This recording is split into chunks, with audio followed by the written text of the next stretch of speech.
Dawood Ibrahim is one of the few names that instills terror in the hearts of Indians. He grew his D Company from a slum in Mumbai into the country's largest and most dreaded mafia. In this video, we take a look at the life of India's most wanted gangster who is still on the loose. Dawood Ibrahim Kaskar, called one of India's most wanted criminals, was born on December 26, 1955 in a village of Maharashtra's Ratnagiri district to a humble Konkani Muslim family with 8 brothers and 4 sisters. His father, Ibrahim Kaskar, was a Mumbai police head constable, while his mother Amina was a housewife. He grew up in Dongri, an impoverished Muslim-dominated area of central Bombay that would later become known as the Don. He went to Ahmed Sailor High School, but dropped out since his father could no longer afford it. He became involved in hooliganism and founded his own Dongri gang, which engaged in small-time smuggling and violence. Dawood, who goes by the name Sheikh Dawood Hassan, is married to Majabin Sheikh, who goes by the name Zubina Zareen. They have 3 children together, yet little is known about their relationship. Maruk Ibrahim, Dawood's daughter, married Junaid Miandad, the son of Pakistani cricketer Javed Miandad, in 2006. Mireen, his daughter, married Ayub, a Pakistani-American, in 2011. The Indian gangster turned terrorist has been on the run for 3 decades, and Delhi has done little to apprehend him. Dawood Ibrahim, the founder of the D Company Mafia in the late 1970s, remains a mystery.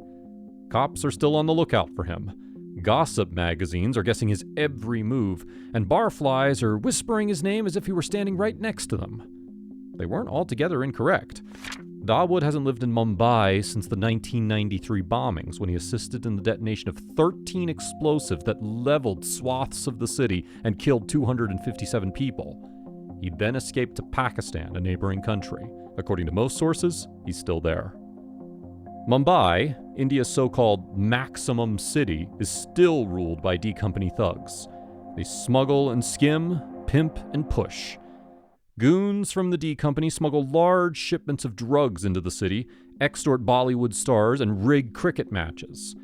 It's believed that Dawood Ibrahim even backs extremists in Kashmir and northern Nigeria. D Company is more than a mafia. In fact, one professor described it as a multinational criminal organization, a terrorist organization, and an economic operator, and is still a national and regional security issue for South Asia, according to the report. It all began in a very different way. Dawood Ibrahim Kaskar was born in Dongri, an impoverished, chaotic area of downtown Mumbai that's mainly Muslim in a Hindu-dominated city in the year 1955. Dongri was just about the size of 2 football fields, yet it was a gang stronghold. At the Thieves' Bazaar, crooks sold stolen goods, and 2 of the city's most powerful dons, Karim Lala and Haji Mastan, grew up in Dongri after World War II. Ibrahim, Dawood's father, was a local police constable.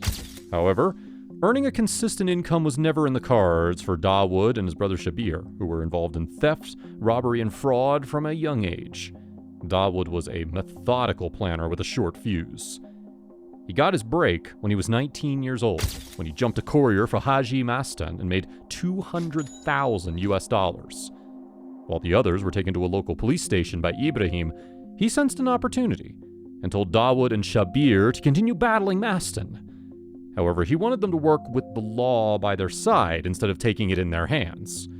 Dawood saw it as a red flag, and the young criminal launched a brutal campaign against Mastan and his allies. Assailants cornered Dawood and Shabir at a service station in 1981, in which they killed his brother Shabir, but Dawood managed to flee. All 3 assassins would be dead in 3 years, but the brutality was too much for Mumbai cops, who charged Dawood with murder. The Don went to Dubai, where he acquired a fortune through gold smuggling and hawala, an informal remittance system that's still used in some regions of the Middle East. He dubbed his property the White House, as he did every residence because of his fascination with the US presidency, and entertained everyone from criminal lords to Bollywood celebrities. Dawood delegated day-to-day operations to his lieutenant, Jyotta Rajan, and D Company grew to become India's largest mafia in the 1980s. According to sources, Dawood left no stone unturned. His power extended over Bollywood, horse racing, the stock market. He was everywhere, even when he wasn't. No money-making enterprise was out of his cartel's grip. Things were about to change when India's economy opened up in 1991, putting an end to decades of hermetic socialism. Overnight, the black markets that the mafia had ruled became legal, and the docks of Mumbai were no longer a haven for gangsters. Sensing an opportunity to rid the city of gangsters, the city's cops started encounters in which hundreds of mobsters were killed. D Company engaged in an insane gun duel with police in 1991, which was caught by television crews and looked like something out of a movie, but it was all too real. Dawood then ordered a hit on arrival in broad daylight a year later. Mumbai residents were appalled by the violence. It wasn't just one gang seeking revenge, it felt like an attack on the system in broad daylight. The murdering and injury of police officers was unprecedented in Mumbai's tumultuous mafia past, and it appeared like the city was becoming another Sicily. In northern India, Hindu nationalists staged the destruction of a 16th century mosque in 1992. The riots that followed killed 2,000 people, predominantly Muslims. Almost half of them were in Mumbai, the country's most religiously diverse city.